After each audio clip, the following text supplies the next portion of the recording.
बे माता यानी कि भाग्य विधाता माता जब हमारे कर्मों में कुछ लिख देती है तो उन्हें बदलना असंभव हो जाता है। और यह जो लेख होते हैं जो कि बे माता हमारे लिए लिखती हैं, यह दरअसल हमारे पिछले जन्मों के कर्मों के आधार पर लिखे जाते हैं। अगर हमने पिछले जन्म में अच्छे कर्म किए थे तो हमें इस जन्म में अच्छे कर्म ही मिलेंगे, अच्छा भाग्य मिलेगा। अगर हमने पिछले जन्म में बुरे कर्म किए थे तो इस जन्म में हमें बुरा भाग्य ही मिलेगा। तो यह सब हमारे पिछले जन्मों के कर्मों के आधार पर ही निश्चित होता है कि बे माता इस जन्म में हमारे भाग्य में अच्छा लिखेंगी या बुरा। तो और बे माता के जो भाग्य होते हैं, उनके लिखे हुए जो लेख होते हैं, उनको मिटाना भी असंभव हो जाता है। जो उन्होंने लिख दिया तो वह होकर ही रहता है। अब मनुष्य एड़ी चोटी का जोर लगा ले तो भी वह अपने भाग्य को नहीं बदल सकता है। तो अब ये कहानी हम शुरू करते हैं। एक समय की बात होती है। एक ब्राह्मण होते हैं। ब्राह्मण बहुत ही उच्च कोटि के होते हैं और ब्राह्मण की दोस्ती उस नगर के राजा और उसी नगर के एक अच्छे घर के सेठ से भी होती है। राजा, ब्राह्मण और सेठ में बहुत अच्छी मित्रता होती है। अब उन तीनों की शादी के बाद उनके यहाँ पर एक साथ ही संतानें भी होती हैं। राजा के घर पर एक पुत्र का जन्म होता है, सेठ के घर पर एक कन्या जन्म लेती है और ब्राह्मण के घर भी एक पुत्र का ही जन्म होता है। अपनी संतानें पाकर वे सभी बहुत खुश थे। अब छठी का दिन आता है, यानी कि बच्चों की किस्मत लिखने का दिन भी आ जाता है। पंडित जी उच्च कोटि के होते हैं। उन्हें पता होता है कि आज बे माता आकर उनके सभी के बच्चों के भाग्य लिखेंगी, तो वह अपने सभी बच्चों के भाग्य जानने के लिए उत्सुक होते हैं। तो छठी के दिन जब बे माता उनके घर आती है तो वह बे माता से पूछने लगते हैं कि वह उनके और उनके मित्रों यानी कि राजा और सेठ के बच्चों की किस्मत में क्या लिखेंगी। तब बे माता कहती हैं कि मैं किसी को नहीं बताती हूँ, अब मुझे किस्मत लिखने दो। यह कहकर बे माता सबसे पहले राजा के घर जाकर उसके कुंवर की किस्मत लिख देती है और उसके बाद सेठ की बेटी की किस्मत लिखती है और फिर ब्राह्मण के घर जाकर उसके बेटे की भी किस्मत लिखती है। जब वो वापस आने लगती है तो ब्राह्मण पूछ बैठता है कि बे माता, तुमने बच्चों के भाग्य लिख दिए हैं क्या? तब बे माता कहती है कि हाँ, मैंने तीनों बच्चों के भाग्य लिख दिए हैं। तब ब्राह्मण बे माता से पूछता है कि क्या तुम मुझे अब बता सकती हो? बे माता ब्राह्मण को बताना शुरू करती है कि उसने किस बच्चे की किस्मत में क्या लिखा है। तो सबसे पहले वह राजा के बेटे के बारे में बताती है। वह कहती है कि राजा के बेटे की विवाह जब होगा तो फेरों के समय राजा के बेटे को एक नाग डस लेगा और राजा के कुंवर की मृत्यु हो जाएगी। ब्राह्मण यह सुनकर बहुत दुखी हो जाता है। तब वह कहता है, और तूने मेरे दूसरे मित्र सेठ की बेटे के भाग्य में क्या लिखा? तो वह कहती है, मैंने उसके भाग्य में लिखा है कि विवाह के बाद वह वेश्यावृत्ति भी करेगी। तो ब्राह्मण यह सुनकर और भी दुखी हो जाता है। तो वह पूछता है कि अब मेरे पुत्र के बारे में भी बता दो, तुमने उसके भाग्य में क्या लिखा है? बे माता कहती है, पंडित, तुम बहुत उच्च कोटि के ब्राह्मण हो, तुम्हारा पुत्र भी तुम्हारी तरह ही उच्च कोटि का ब्राह्मण होगा। उसकी किस्मत में हर तरह से सुख होगा, परंतु एक बात यह होगी कि तुम्हारे घर में किसी ब्राह्मण की बेटी बहू बनकर नहीं आएगी, तुम्हारे घर में एक धोबी की बेटी बहू बनकर आएगी। ब्राह्मण था, अब उसे तो अपनी ही जाति वाली ब्राह्मण बहू चाहिए थी। तो वह कहता है, ऐसा कैसे हो सकता है कि ब्राह्मण होकर मैं किसी धोबी की बेटी को अपनी बहू बना लूँगा? तो मैं तो किसी ब्राह्मण की बेटी से ही अपने बेटे की शादी करूँगा। तो बे माता कहती है कि मैंने इन लेखों को लिख दिया है तो यह सब होकर ही रहेंगे, तुम चाहे कुछ भी कर लो। तब ब्राह्मण कहता है कि मैं इन लेखों को बदल दूंगा। तब ब्राह्मण जाकर अपने दो अन्य मित्रों यानी कि राजा और सेठ को भी यह सब बातें बता देता है। वह कहता है कि हम हर प्रकार से प्रयास करेंगे कि बे माता ने जो हमारे लेख लिखे हैं हम उनको टालकर ही रहें। अब समय बीत जाता है और तीनों की बच्चों की शादियों का समय आ जाता है। तीनों ही अपने बच्चों की शादियों के समय बहुत ही सतर्क होते हैं। तो सबसे पहले राजा के बेटे की शादी की बात चलती है। राजा अपने बेटे की शादी निश्चित कर देता है और साथ ही वह इस बात का भी पूरा प्रबंध करता है कि फेरों के समय उसके बेटे को हर तरह से सुरक्षित रखा जाए। तो वह सैनिकों की बहुत बड़ी फौज खड़ी कर देता है, नौकर चाकर सभी को इस काम पर लगा देता है कि कुंवर को किसी भी चीज़ से हानि ना हो, क्योंकि उसे फेरों के समय का ही डर होता है।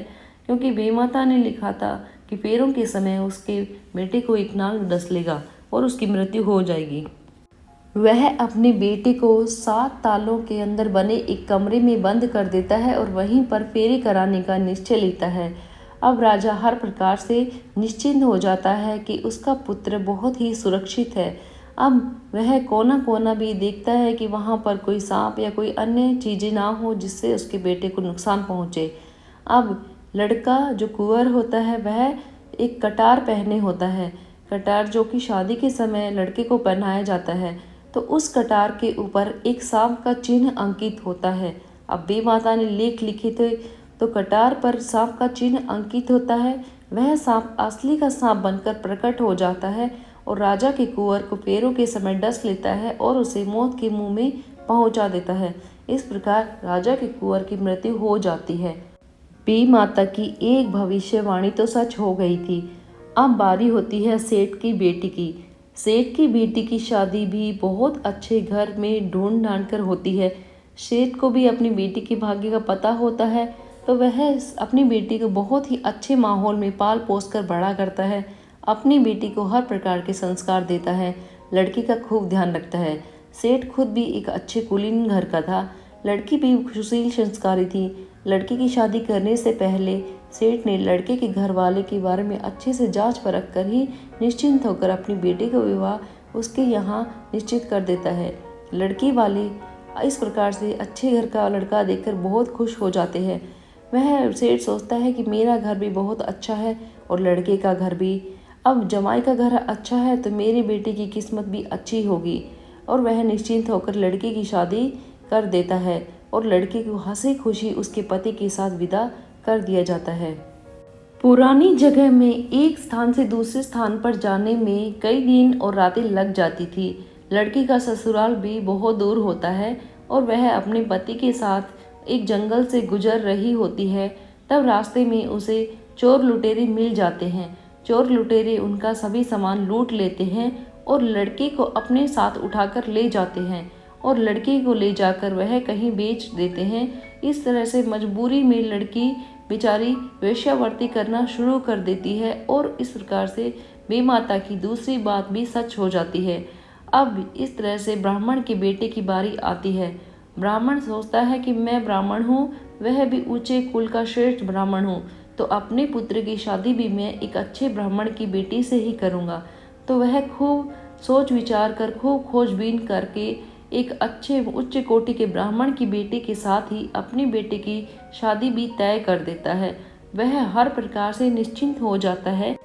अब ब्राह्मण सोचता है चाहे उसके मित्र राजा और सेठ की किस्मतें, उनकी बच्चों की किस्मतें सच हो गई हों, पर मेरे बेटे की किस्मत अब सच नहीं हो गई है। मैंने तो एक ब्राह्मण की बेटी से ही अपनी बेटी की शादी की है। शादी के बाद उसकी बहू घर आ जाती है। अब ब्राह्मण खुश रहता है। अब एक दिन की बात है, बेमाता और ब्राह्मण का आमना सामना फिर से होता है। तो ब्राह्मण कहता है कि बेमाता, तूने मेरे मित्र राजा और दूसरे मित्र सेठ के जो कर्म, बच्चों के कर्म लिखे थे वह जरूर सच हो गए हैं, परंतु देख मैंने अपने बेटे के कर्म बदल दी है। तूने कहा था कि मेरे बेटे की किस्मत में धोबी की बेटी बहू बनकर मेरे घर आएगी, परंतु मेरे घर में तो एक ब्राह्मण की बेटी ही मेरी बहू बनकर आई है। तो यह देख, मैंने तो तेरे लिखे हुए लेख को पलट दिया है। तब यह सुनकर बेमाता जोर जोर से हंसने लगती है। वह कहती है कि ब्राह्मण, जाकर अपने घर पर अपनी बहू से पूछ लेना।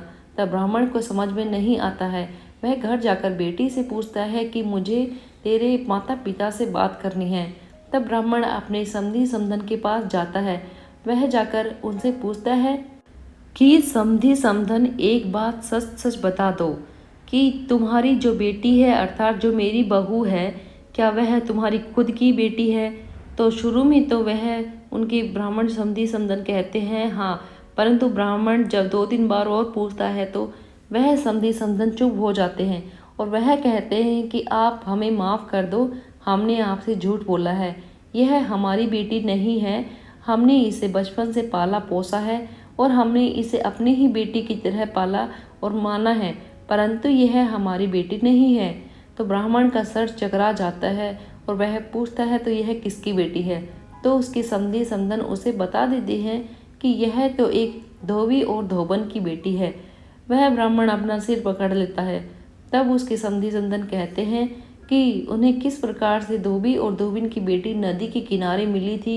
धोबी और धोबिन उसे छोड़कर वहां से चले गए थे, जिसे बाद में उस ब्राह्मण दंपति ने पाल पोस कर बड़ा कर किया और उसका विवाह ब्राह्मण के बेटे से करा दिया। वे कहते हैं कि लड़की सिर्फ जन्म से ही धोबी धोबन की है, परंतु उसके संस्कार और हमारा लालन पोषण हमारे घर में हुआ है, तो वह अब हमारी बेटी है। अब चाहे कुछ भी हो, वह जन्म से तो एक धोबी और धोबन की ही बेटी थी। यह सुनकर ब्राह्मण बहुत दुखी होता है, परंतु वह कुछ कर भी नहीं सकता है। तो वह सिर्फ यही सोचता रह जाता है कि बेमाता ने जो हमारे बच्चों की किस्मत में जो लेख लिखे थे वह तो सच होकर ही रह गए हैं। चाहे मनुष्य कितना भी हाथ पैर मार ले, परंतु भाग्य की होनी तो लिखी ही होती है। जो होता है उसी के आधार पर हमारे कर्म लिखे जाते हैं। कहते हैं कि बेमाता हमारे जो भाग्य लिखती है वह पिछले जन्मों के कर्मों के आधार पर लिखती है। अच्छे या बुरे भाग्य का मिलना हमारे ही कर्मों पर आधारित होता है। उसके लिए हम बेमाता या भाग्य विधाता या किसी अन्य देवी देवता को दोष नहीं दे सकते, न ही किसी अन्य मनुष्य को इसका हम दोषी ठहरा सकते हैं। तो सदा अच्छे कर्म करते रहिए। अगर कहानी अच्छी लगी है तो इसे आप शेयर जरूर करिए और चैनल पर नहीं है तो इसे सब्सक्राइब भी कर लीजिए, ताकि आपको ऐसी और कहानियाँ भी मिलती रहें। तो कहानी सुनने के लिए, मेरे साथ बने रहने के लिए आप सभी का बहुत बहुत धन्यवाद। आपका दिन शुभ हो।